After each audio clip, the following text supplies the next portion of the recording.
Meu filho que eu cuidei por 35 anos, decidiu me deixar em um asilo sem nem sequer tentar me ajudar. Eu gastei 35 anos da minha vida, garantindo que o Pedro nunca soubesse o que era passar frio ou fome, trabalhando em 2 empregos e vendendo até as joias que herdei da minha mãe para pagar a faculdade de direito dele.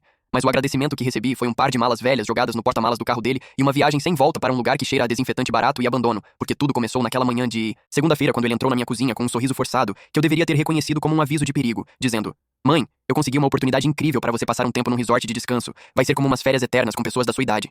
E eu, boba e cega pelo amor materno, acreditei que o meu filho finalmente estava retribuindo todo o sacrifício que eu fiz. Então eu arrumei minhas coisas com alegria, achando que voltaria para casa em 2 semanas. Mas quando ele parou o carro diante daquele portão de ferro descascado, com uma placa escrita Recanto da Paz, meu coração deu um solavanco de puro terror. E eu olhei para ele e perguntei com a voz trêmula: "Pedro, que lugar é esse? Isso não parece um resort." E ele nem sequer teve a coragem de olhar nos meus olhos.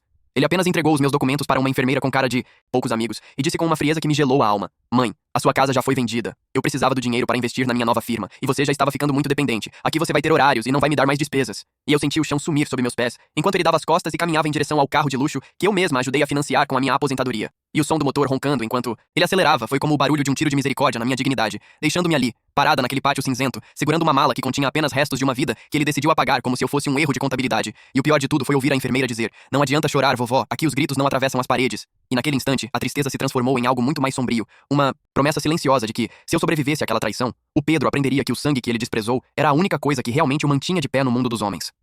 A primeira noite naquele quarto úmido foi um mergulho lancinante em uma realidade que eu nunca imaginei habitar, porque o cheiro de mofo, misturado com a sopa rala que me serviram, parecia impregnar não apenas as paredes, mas a minha própria pele, enquanto eu ouvia os lamentos de outros idosos nos corredores que soavam como ecos de um futuro que o Pedro decidiu que eu merecia, e eu fiquei deitada naquela cama rangendo, olhando para o teto descascado e lembrando de como eu passei noites em claro cuidando das febres dele, de como eu trabalhava em dobro para que ele tivesse o melhor computador e os melhores livros, apenas para ele me descartar como um móvel velho que não combina mais com a decoração luxuosa da sua vida de advogado de sucesso. E enquanto eu tremia sob um cobertor fino que mal cobria meus pés, o Pedro estava certamente brindando com champanhe caro em algum restaurante badalado, usando o dinheiro da venda da minha casa.